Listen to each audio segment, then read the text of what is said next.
ඔයා දන්නවද කිසිම මිසයිල් එකක්වත් කිසිම බෝම්බයක්වත් පාවිච්චි කරන්නේ නැතුව ලෝකයේ තෙල් සැපයුම නවත්තන්න පුළුවන් තැනක් තියෙනවා කියලා. ඒ තමයි හෝමෝස් සමුද්‍ර සංධිය. මේක තියෙන්නේ පර්සියානු ගල්ෆ් සහ ඕමාන් බොක්ක එකිනෙකට සම්බන්ධ කරන ප්‍රධාන දොරටුව විදිහට. දිගින් කිලෝමීටර් 167ක් වගේම මේකේ පටුම තැනේ පළල කිලෝමීටර් 39ක් වෙනවා. හැබැයි නැව් යන්න පුළුවන් මාර්ගය නම් ඉතාම පටුයි. මේක සාමාන්‍ය මුහුදු මාර්ගයක් නෙවෙයි. ලෝකේ බොරතෙල් වලින් 3න් එකක් යන්නේ මෙතනින්. ඒ කියන්නේ දිනකට සාමාන්‍යයෙන් බොරතෙල් බැරල් මිලියන 20කට ආසන්න ප්‍රමාණයක්. සෞදි අරාබිය, ඉරානය, එක්සත් එමිරාජ්‍ය, කුවේට්, කතාර් වගේ රටවල් වල ශක්තිය ලෝකෙට යන්නේ මෙතනින්.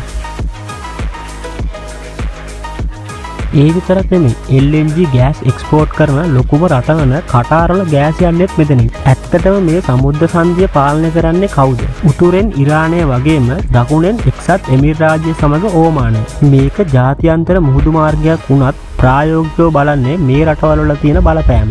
ඉරානයට සම්බාධක දාද්දී එයාලා කියනවා එයාලට හෝමෝස් වහන්න පුළුවන් කියලා. ඇත්තටම එහෙම වුණොත් තෙල්, ගෑස් වගේ සැපයුම් දාම බිඳ වැටෙනවා. එක තැනක ප්‍රශ්නයක් නිසා මුළු ලෝකයටම ලොකු බලපෑමක් ඇති වෙනවා. ඉන්ධන මිල ඉහළ යනවා, භාණ්ඩවල මිල ඉහළ යනවා, ආර්ථිකය බිඳ වැටෙනවා.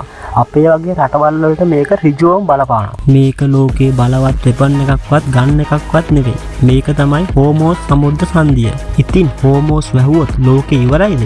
ඔයාගේ අදහස කමෙන්ට් කරන්න යන්න. මේ වගේ වීඩියෝ හැමදාම බලන්න අපේ channel එක subscribe කරලා තියාගන්න. ඒ වගේම වීඩියෝ එකට like කරලා අනිත් අයටත් බලන්න share කරන්න අමතක කරන්න එපා.